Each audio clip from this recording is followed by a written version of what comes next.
High, কেমন আছো তোমরা সবাই? আশা করছি তোমরা সবাই ভালো আছো, আমিও ভালো আছি।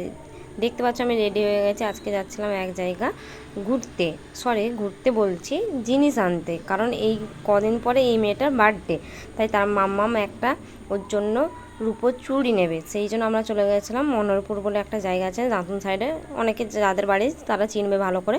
ওইখানে চলে গেছিলাম কারণ এই মেয়েটা এত বদমাশি করেছিল, তার জন্য আমরা ওইখানে গিয়ে কোনো ভিডিওই করতে পারিনি। তারপরে চলে আসলাম আসার সময় একটা সালাজপুরে আমাদের ফেভারিট দোকান, যেখানে আমরা সব সময় গিয়ে চা খাই।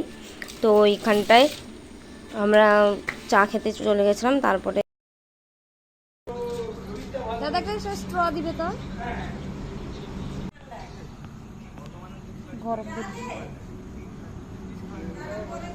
এটা কিনে দেওয়ার পর যাই হোক একটু তার মনটা শান্ত হলো, কারণ এটা না কিনে দিলে ওর মানে কান্নাই থামছিল না। লাস্টে ওর মা একটু খেয়ে নিয়েছিল, কারণ অনেক ঠান্ডা ছিল তো, ওর শরীরটাও ভালো ছিল না, তাই তার মা একটু খেয়েছিল এবং আমিও একটু ওর কাছ থেকে নিয়ে খেয়ে নিচ্ছিলাম যাতে তাড়াতাড়ি ওটা শেষ হয়ে যায়। এটা খাওয়ার পরও তার মন শান্তি হয়নি, তবুও বলছে আমরা চা অর্ডার দিয়েছিলাম, চা করে পাগল হয়ে যায়। আর এটা হচ্ছে সেই দোকান যেখানে আমরা সবসময় আড্ডা মারতে যাই, এবং এটা হচ্ছে সেই দোকানের দাদা খুব ভালো, কাকিমাও ভালো খুব। আর এই যে আমরা চা অর্ডার করছিলাম, চা আর কিছু স্ন্যাক্স অর্ডার করেছিলাম, সেগুলোর তো ভিডিও নিতেই পারিনি এই মেয়েটার জন্য, শুধু এই মেয়েটার জন্য এত বদমাশি করছিল, মানে বলার নেই। এটা দেওয়ার পরও তার মন শান্তি হয়নি, সত্যিকারের কথা। আমাকে একটু দেবে?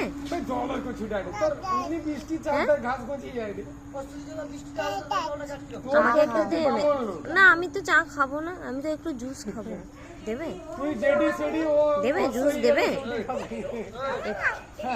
তুমি খাচ্ছ, আমাকে একটু দাও, একটুখানি খাবো। তারপরে এখানে চাটা খেয়ে আমরা বাড়ি চলে এসেছিলাম। তারপরে আর কোনো ক্লিপই নেওয়া হয়নি, কারণ এই মেয়েটা এত বদমাশি করছিল।